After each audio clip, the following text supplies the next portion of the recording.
శ్రీ సత్యసాయి జిల్లా హిందూపురంలో ఎమ్మెల్యే బాలకృష్ణను వడ్డెర సంఘం నాయకులు కలిశారు. నియోజకవర్గంలో అధిక శాతం వడ్డెర సామాజిక వర్గానికి చెందినవారు ఉన్నారంటూ బాలకృష్ణకు గుర్తు చేశారు. కొల్లకుంట అంజన్నప్పకు ఎంపీ టికెట్ ఇవ్వాలని విజ్ఞప్తి చేశారు. ఈ మేరకు బాలకృష్ణకు వినతి పత్రం అందజేశారు. తమ సామాజిక వర్గాన్ని ఒక టీడీపీ మాత్రమే గుర్తించిందన్నారు. ఏ ఇతర రాజకీయ పార్టీలు వడ్డెర్లని గుర్తించిన పాపాన పోలేదన్నారు. ఈరోజు వడ్డెర్ల సమస్యలపైన వడ్డెర్ల రాజకీయ జీవితాలకు వడ్డెర్లకు తగిన న్యాయం చేయాలని ఈరోజు వడ్డెర్ల సంఘం ఆధ్వర్యంలో నందమూరి బాలయ్యన కలవటం సంఘం నేతలంతా కూడా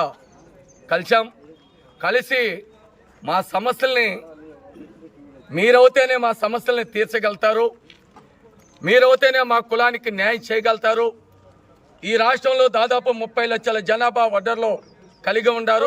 సమర్థమైన నాయకుడు మీ భావని మన నాయకుడు అధినాయకుడిని కాబోయే ముఖ్యమంత్రి నారా చంద్రబాబు నాయుడిని ఒప్పించే మీరు ఆయనకి సమర్థమైన నాయకుడు కాబట్టి మా సమస్యలు తీర్చాలని, అదేవిధంగా హిందూపురంలో మెజార్టీ పీపుల్ వడ్డర్లు ఉన్నారు కాబట్టి ఇక్కడ అనేక సంవత్సరాలుగా అంజనప్ప కొల్లకొండ అంజనప్ప పార్టీలో పనిచేస్తున్నారు సార్.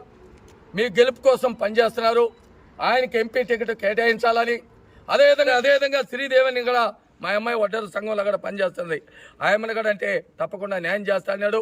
మేము ఈరోజు ఒకటే కోరుతున్నాం, మా కులానికి తప్పకుండా పార్లమెంట్లో అసెంబ్లీలో మరి అడుగు పెట్టడానికి